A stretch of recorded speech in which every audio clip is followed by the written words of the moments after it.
Alright, hello everyone, welcome to the first lecture video of the first week of March. So it's March already. So this week we will finish up the chapter 4 and make sure to finish your week 4 activity and take pictures of the worksheets and submit them to Moodle. So there is a submission page in the Moodle, and also the first exam is available now until Friday 11:59 p.m. So it is 30 questions and the time is limited to 40 minutes. So I suggest that you study at least the study guides, and you only get one attempt, so make sure to have a stable internet and power when you attempt when you are working on the exam. So let's get to the lecture. Okay, alright, so this week we'll focus on these 4 points of the visual elements, and that'll be characterize the use of color and the theories relating to it. Well, actually, we only are going to be looking at the first point, because the topic of color, because there's just so much things to talk about when it comes to color. So there will be a lot of technical terms and stuff, so make sure to fully understand them as you read the chapter, excuse me.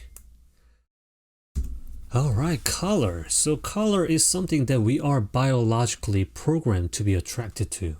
So it is probably safe to say that none of the visual elements gives us as much pleasure as color. And many of us have a favorite color, and we often, build entire wardrobe around it.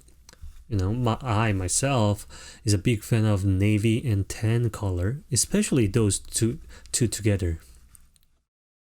So color also plays a huge role in consumer market as well. When you were buying your new iPhone or smartphones, did you choose certain phones over the other because of color? My partner had to have that blue that only comes in iPhone 12 Pro. I think it's this blue right here. So I kind of had to shell out a lot of money last Christmas, If not for the color, I could have gotten her a cheaper model like iPhone XR. well, anyway, back to the point. So why do you think every year Apple introduces all these color options for their products? So a study found that when presented with a collection of bottles filled with liquid in various colors, young children group the objects by color rather than by size or shape. So color has a great emotional power as well, and designers carefully choose a color palette that supports the mood of each project. So selecting the right colors can make or break a design. We all been here, right? So we've all seen this when we visited a local hardware store such as Home Depot or Lowe's. And if you visited it when you with your parent or your partner, you might have spent hours standing in front of this trying to pick the perfect color and arguing about it. I had to have that experience last summer, which was just painful. And I'm just dealing with this stubborn person, and I'm an artist myself, so just like a lot of conflicting ideas. But anyway, choosing a color is a very difficult task. However, it can be provide a shortcut to basic design decision making. So in this chapter, we will see that color is especially a complex element. So much of our present-day color theory can be traced back to the experiments made by Sir Isaac Newton, who is better known for his work with the law of gravity. So in 1666, Newton passed a ray of sunlight through a prism. A prism is a transparent glass formed with non-parallel sides, usually like a triangular shape. And he observed that the ray of sunlight broke up into different colors, which were arranged in the order of the colors of the rainbow. So by setting up a second prism, Newton found that he could recombine the rainbow colors into white light like the original sunlight. And these experiments prove that colors are actually components of light. So in fact, all colors are dependent on light, and no object possesses color intrinsically. You may own, for instance, like a red shirt, but the shirt is not actually red. The shirt is red only because we perceive the reflected light rays as red.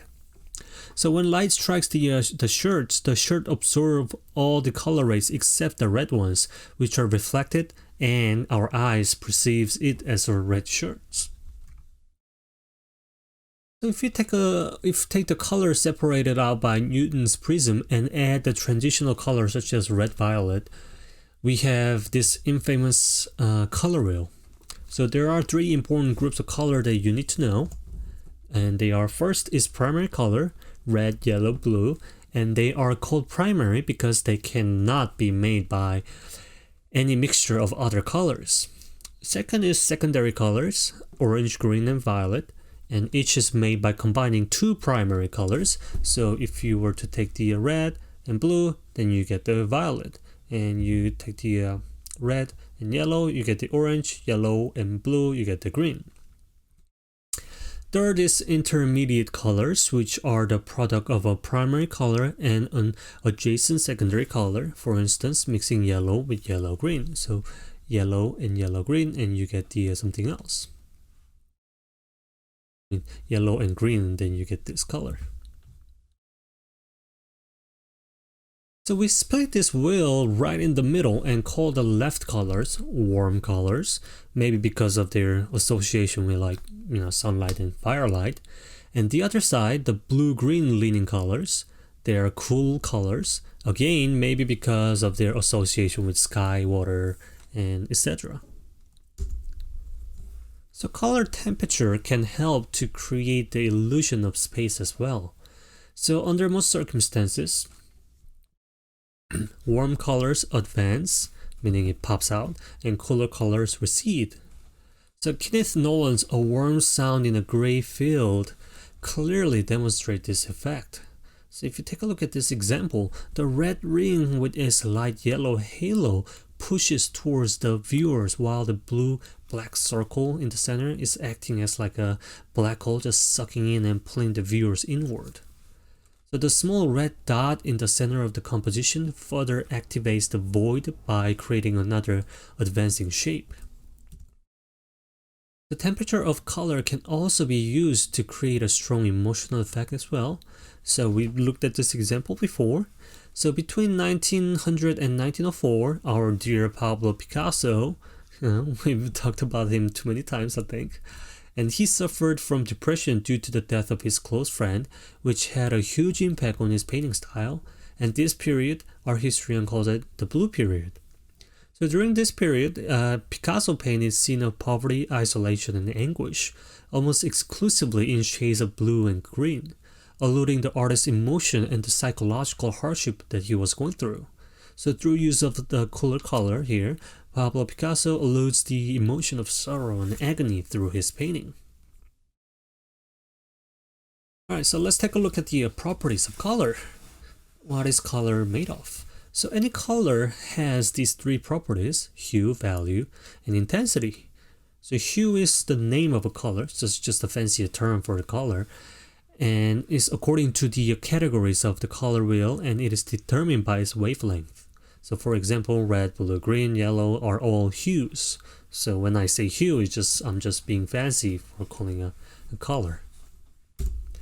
And artists often use a wide range of hues, again, wide range of colors, to capture the richness of reality. So in Wheel of Fortune, the example that you're looking at here, Audrey Flack used the full spectrum of hues to define a collection of symbolic objects in this meticulous detail.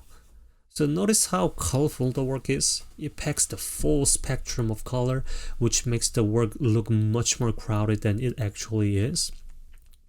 And notice how cyan, magenta, and yellow dominate the composition, while hints of orange, violet, and green completes the spectrum. So compared to work where a limited color spectrum is used, like Edward Hopper's Nighthawks, previous work offers a completely different visual experience and emotion compared to this. Beautiful painting, by the way. So value, let's take a look at the second properties of color. So value refers to the relative lightness or darkness of color. So by removing hue from the equation, we can create a simple value scale, as we can see over here. meaning the meaning the removing hue, meaning that just getting rid of the color. So by doing so, we can create a simple value scale, as we can see here, and that shifts from white to black through a series of grays. So we created our own value scale last week during the in-class activity, by the way. It's exactly the same thing.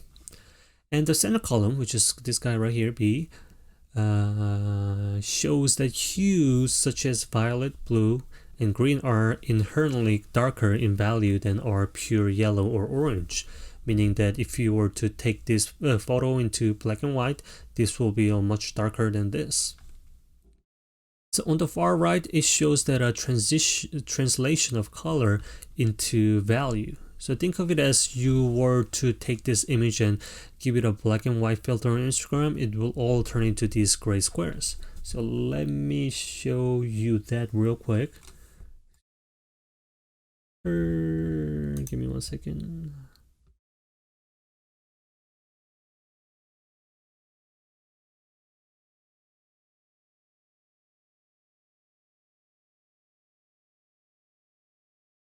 Give me 1 second. The corrections. Righty, so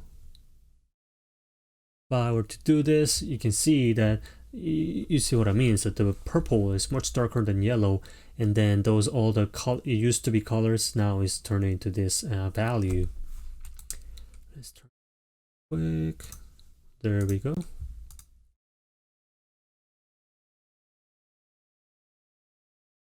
Alright, in this chart, it shows 3 basic variations in value. So when white is added to a color or hue, right here, the resulting tint, this is a term right here, tint will be lighter in value. And the addition of gray produces a tone, and the addition of black creates shade. So one of the great ways to unify an artwork or design is to limit the color choices and fully implement these techniques. And notice how these 3 squares create visually pleasing unity, even though they are different colors. So a full range of values can create a very convincing representation of reality. Using value, as you can see on the left, one with black and white filter applied, Georges de la Tour made Mary Magdalene with Smoking Flame photographically realistic and emotionally powerful at the same time.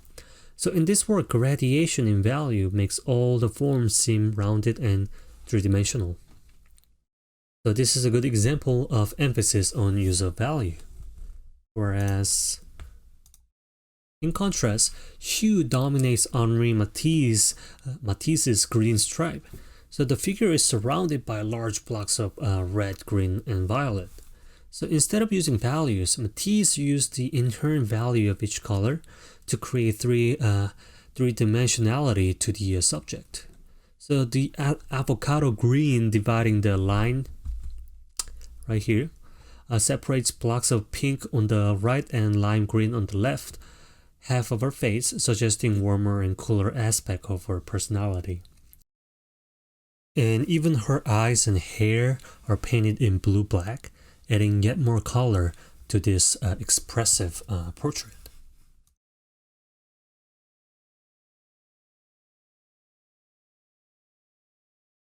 So intensity is another property of color.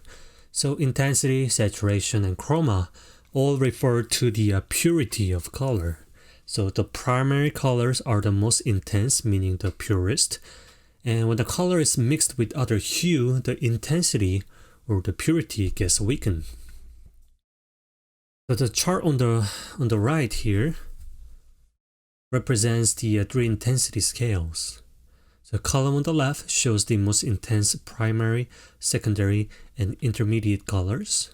And column B demonstrates the loss of intensity when black is added to a single color, this red right here. And column C, 2 complementary colors are mixed, producing a palette of elegant and low intensity colors. So artists and designers often use high intensity colors to maximize impact. So abstract expressionist sculptors often paint their large-scale public sculpture in primary color to create bold appearance and separation from its surroundings, as you can see in this example of Marc de Suvre's sculpture. My absolute favorite sculptor, by the way. So in Daphne 2, Cat Crochet juxtaposed the rich violet with glowing yellows and oranges to capture a moment of dramatic transformation. So in the Greek mythology, Daphne begs to escape capture by the sun god Apollo and is turned into a bay laurel tree. So the artist used encaustic paint, a colored wax-based paint, to make the hues and colors even more brilliant. Right, so to use color fully, we must understand the major types of color, how they are created, and how they interact. So color theory is the art and science of color interaction and effects. In his book, In the Art of Color, Johannes Iden lists these approaches to color theory. So as artist and designer combine all these areas of knowledge, we can fully understand what the color is and then use it correctly. So like a physicist, artist uses color wavelength to create visual effects. And like a chemist, artists must be aware of safety of dye and pigments. Artists put into practice theories developed by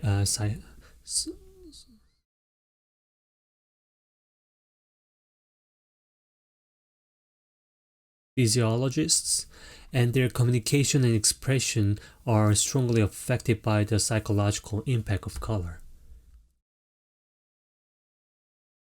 Right, so two major color systems are used in art and design. So beams of light create additive color, so red, green, and blue. The familiar RGB on the computer screen are the primary colors in this system, whereas subtractive color is created when white light is reflected off a pigmented or dye surface. So this would be when you're using like a acrylic paint or oil paint. So cyan blue, magenta red, and yellow are the process colors, which are commonly used in digital printing and mass production.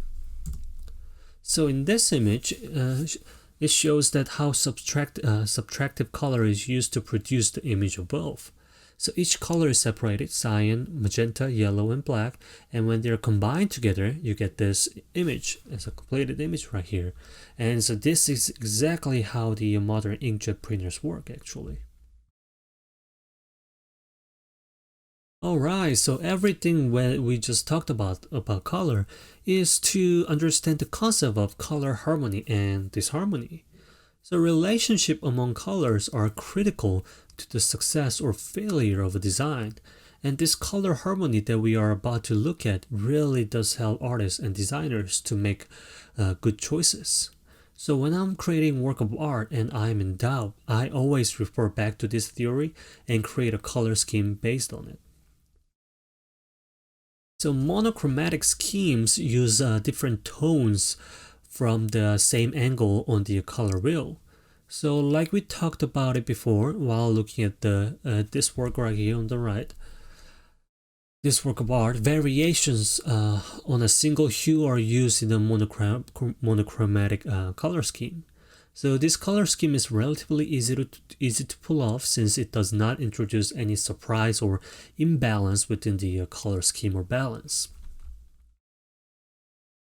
Let's take a look at another example. So the advantage of this system is a high level of unity since all the colors are strongly related.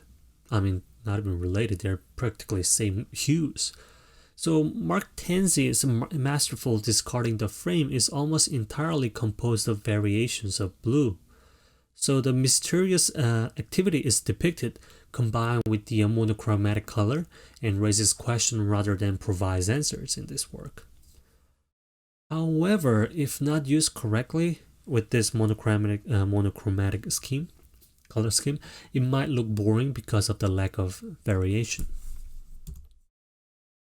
So analogous color. So adjacent colors on the color wheel are used in analogous color scheme, as you can see on the color wheel right here. So these three, boom, boom, boom. So as with monochromatic harmony, a high degree of unity is ensured, but the wider range of hues offer greater variety and can create interest, as you can see the example on the right here. So this generally introduces more variety, which enhances the visual aesthetic of a work. So on the example right here, notice how touch of a bright green, almost yellow, is used to create a highlight in this playful manner, and it adds such a visual aesthetic to it. Whereas this is just awful lot of single hue of blue, right? Alright, so in a complementary color scheme, the palette dramatically expands. So as you can see, compared to the previous ones, it is split the other like this. So complementary colors are opposite on the traditional color wheel, and when mixed together, they can lower intensity and produce a wide range of browns. So have you ever noticed when you were young and trying to paint with paint, all the colors, but by the end of the day, all the colors becomes this ugly brown, or when you're washing a paint palette, the color of the water becomes this kind of an unpleasing brown. That is because when you mix all these colors, what you get is this kind of a blue. Not blue, brown. So when paired in a composition to complementary colors, they can provide powerful partners, and each color increases the impact of the other as well. So an artist we looked before, on the right here, Francis Bacon's 4 studies of self-portrait is a good example of this color scheme. So it is dominated by the complements red and green, and the design is unified by brown, which is what you get if you mix those two, green and red. And vigorous slashes of pure green and red add visual energy and create the illusion of movement. And Bacon's main style was depicting human figure in disoriented and distorted way, which he used this color scheme to emphasize it. So each complementary pair has its own distinctive strength as well. So violet and yellow provides the widest value range, meaning the color purple is way darker than yellow. Let me prove that once more. So if I were to make it black and white, you see what I mean by here. And the red and green are closest in value, as you can see right here.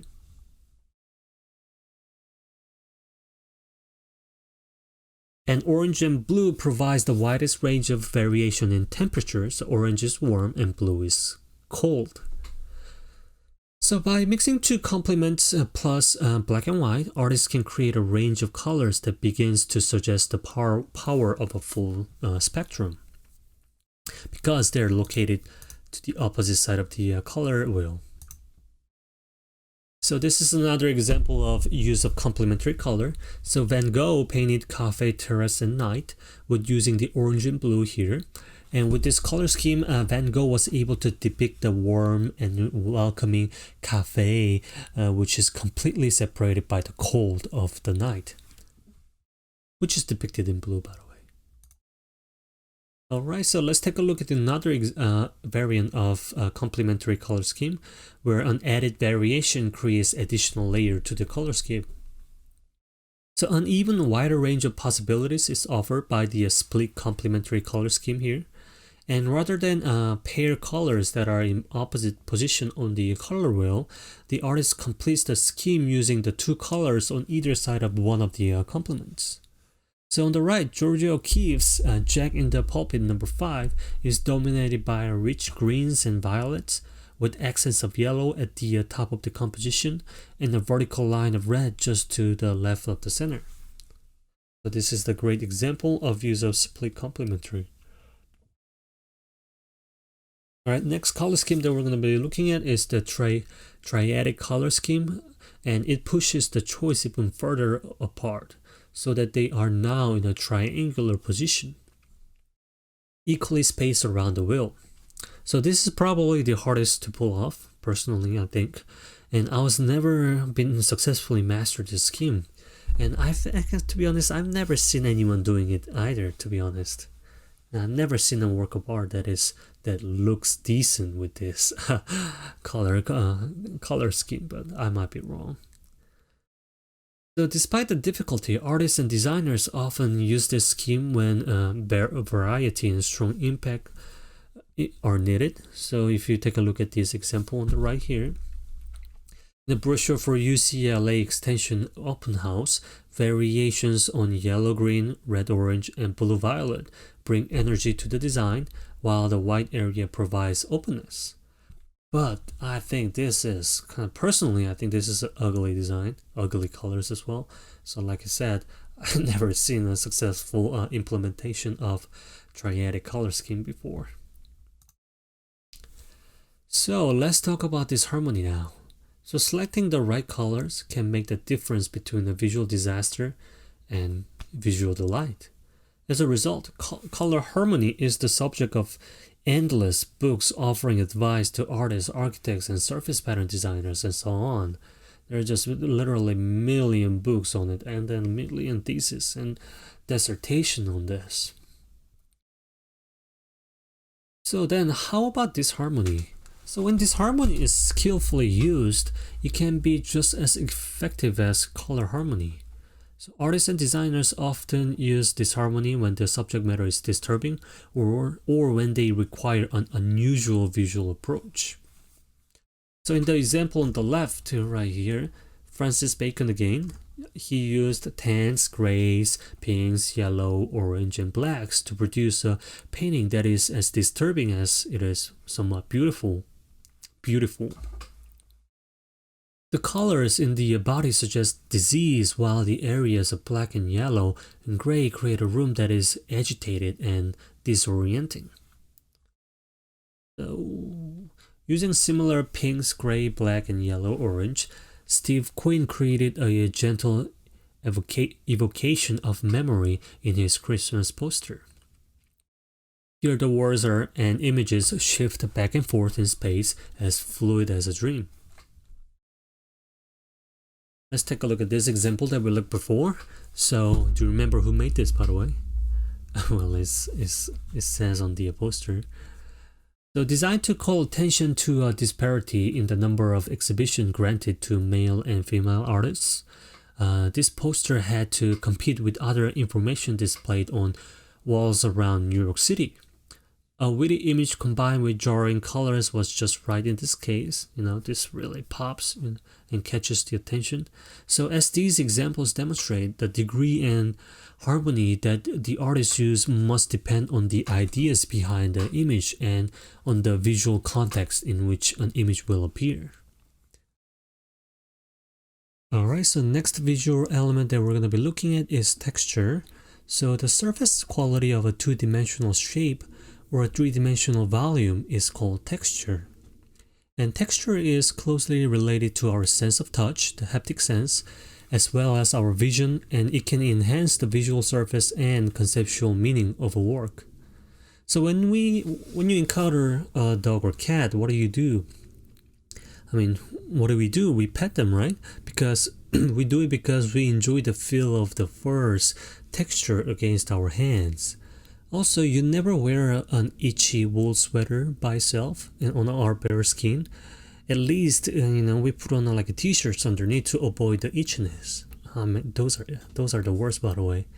So, when we see a smooth chunk of marble or a glossy length of silk or velvet, it is very hard to resist that urge to touch. So this is the outstanding feature of texture. It makes us want to touch it. So actual or physical texture is literally tactile, a quality we can experience through touch. The woven texture of canvas, the bumpy texture of thickly applied paint, and the rough texture of wood grain are common examples. So let's take a look at this example. This example asks us to imagine this large-scale cheese grater as a bed, thus encouraging us to think about the experience that we'd rather not, want to think about the intimate contact of our vulnerable flesh with its jagged and sharp metal protrusions. In contrast, visual texture is an illusion. Art is created by using multiple marks that simulate physical texture. So naturalistic paintings can suggest the texture of object in the world in the same way that photography does, and by faithfully recording the way light plays over their surfaces. Albrecht Dürer's The Night, Death, and the Devil employs both visual and physical texture. So he created the knight's armor, the horse's glossy hide, the dog's furry coat, and other details using cross contours, cross-hatching, and patterns of dots called stippling. So all are example of visual texture here. Invented texture is one form of visual texture, and it uses invented texture. The artist can activate a surface using shapes that have no direct reference to perceptual reality. So Bruce Conner used this technique to construct his paper collage in this example you see here, and he combined floral patterns, visual gemstones, and cross contours to create a witty and improbable portrait here.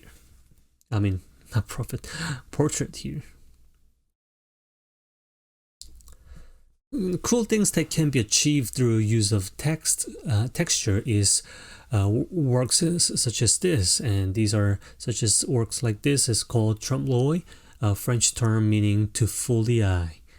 So it can become a simple exercise in technical virtuosity or can significantly alter our perception of reality.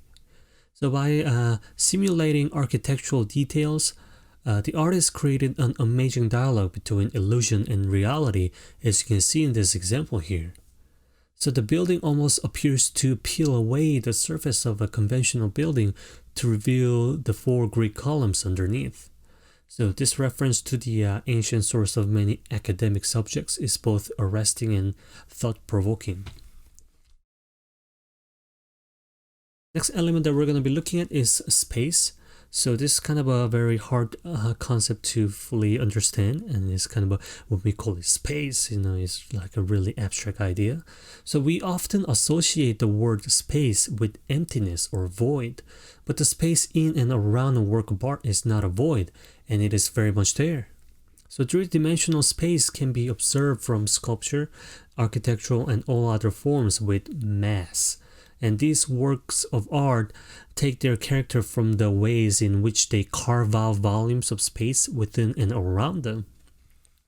So this example we looked before. Anish Kapoor's sculpture Cloudgate, or The Bean, better known as, it occupies a lot of space. This is gigantic sculpture. This polished steel sculpture is more than 65 feet wide and rises more than 30 feet in the air. So this mass exists in three-dimensional space just as its viewers do.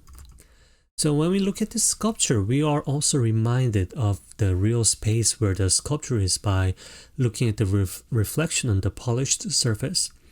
So this here, an artwork is actively engaging with its viewers and surroundings through sharing the space.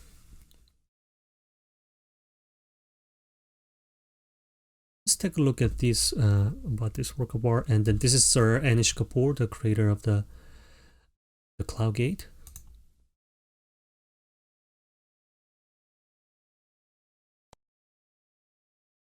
Iconic structure, the Bean in Millennium Park, is one of the Midwest's top tourist destinations. Today, the man who created what's officially titled Cloudgate returned to the sculpture for the first time. The artist tells our Vince Girasoli he never imagined it would evolve into the work of art it is today.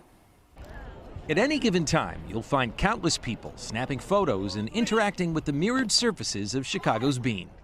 I was rather emotional this morning. But for the silver-haired gentleman in the dark glasses, it's an extra special moment. It feels strange, but it's good. Sir Anish Kapoor is the British sculptor who planted the Bean in Chicago. The moment you begin to walk around, it changes as an object. His first visit back since its 2006 installation is taking him by surprise.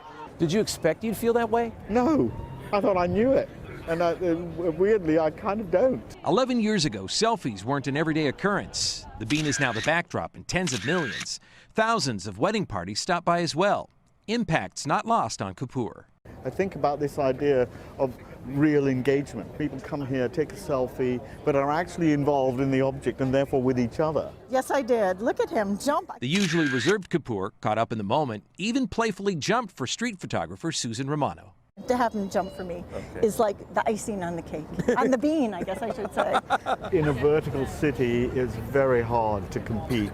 So Kapoor designed a horizontal reflective urban entrance he called Cloudgate, which didn't last long. What do you think about us calling it something else? But the bean, of course, says that it's everyone's object. Everyone knows what the bean is, in a way. And I like that. Okay, here's a picture that I snapped with him because who could resist in front of the bean with the creator of the work. All right, so that is the bean, or the Cloudgate, that is located in Chicago, Millennium Park in Chicago downtown. Of art there. And he All right, so let's talk about the illusion of space.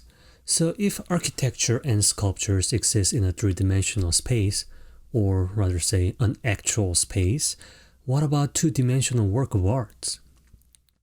With paintings, drawings, and other 2D art forms, the actual space is the flat surface of the work itself, which we tend to see all at once.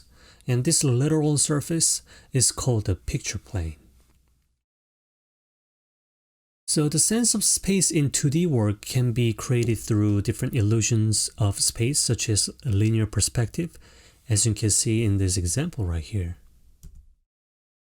So linear perspective is a mathematical system of projecting the apparent dimension of a three-dimensional object onto a flat surface. So it was developed during the Renaissance. Perspective offered a methodical approach to depicting the rational reality perceived by artists in the 15th century. So in Raphael's Schools of Athens, which you're looking at right now, an arch in the foreground frames the compositional stage, and the diagonal lines in the buildings and floor converge at a point in the center, as you can see right here, creating a vanishing point. And this is the horizon level, or the called eye level. So linear perspective is based on these five concepts of demonstrating in these two images. So let's take a look at one by one. So first, object appears to diminish in size as they recede into the distance, meaning that the object that is placed further away seems smaller. To the point at the which object disappear entirely is called vanishing point. We looked at before, that's the vanishing point, and this is where all the things seems to diminish. In basic 1 and 2 point perspective, all vanishing points are positioned on the eye level or horizon level, which is level with the artist's eyes. So this eye level is right here. So in this case, this is the eye level. Eye level will be where the vanishing point is, so somewhere around here, and that is the eye level. Because all proportional relationships shift with each change in position, a fixed viewing position is an essential characteristic of a linear perspective. And only a fifth concept is that only a limited area is clearly visible from a fixed position. So to accommodate a larger viewing area, you must move farther away from the object you are drawing. So this expands the cone of vision and increases the viewing angle, as demonstrated right over here. So these are the 5 concepts of the linear perspective.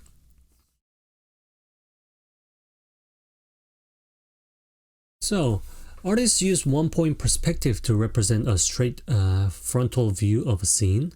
So the lines representing depth are angled to converge on a single point at an eye level, which is vanishing point. In this case, right over there.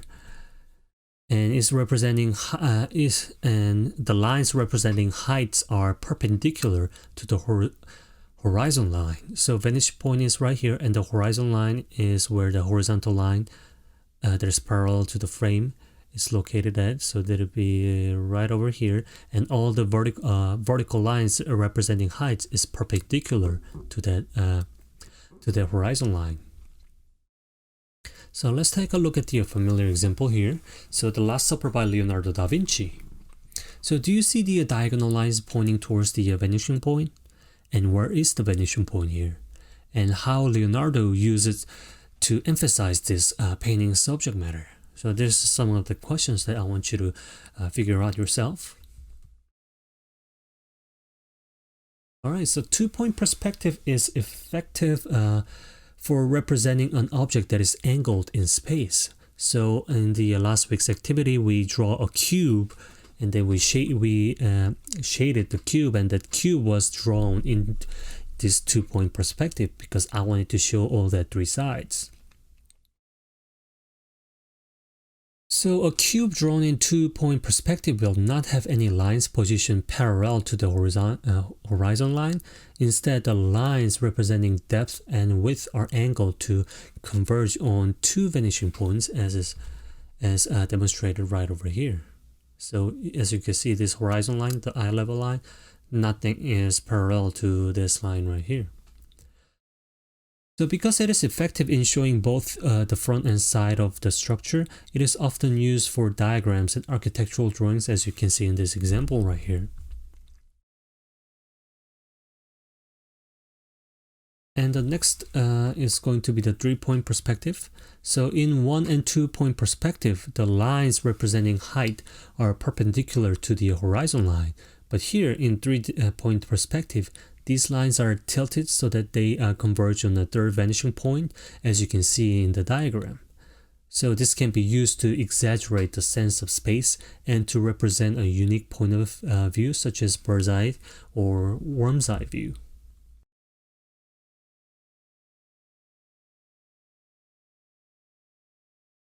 So through the illusion of space, artists invite viewers to enter an imaginary world. So through it, expression can be heightened, and when this world is particularly intriguing or when the illusion is especially dramatic. So we call the exaggerated use of perspective an amplified perspective. And it can be achieved through using an unusual viewing position, as you can see in this painting by surrealist painter Salvador Dali. So in his painting, amplified perspective changes our interpretation of the crucifixion of Christ. And dramatic three-point perspective emphasizes the importance of the no pin at the top of the cross. So as we look down, the vulnerability of Christ emphasizes his humanity, while the hovering position of the figure suggests his divinity. Alright, so that is it for the chapter 4.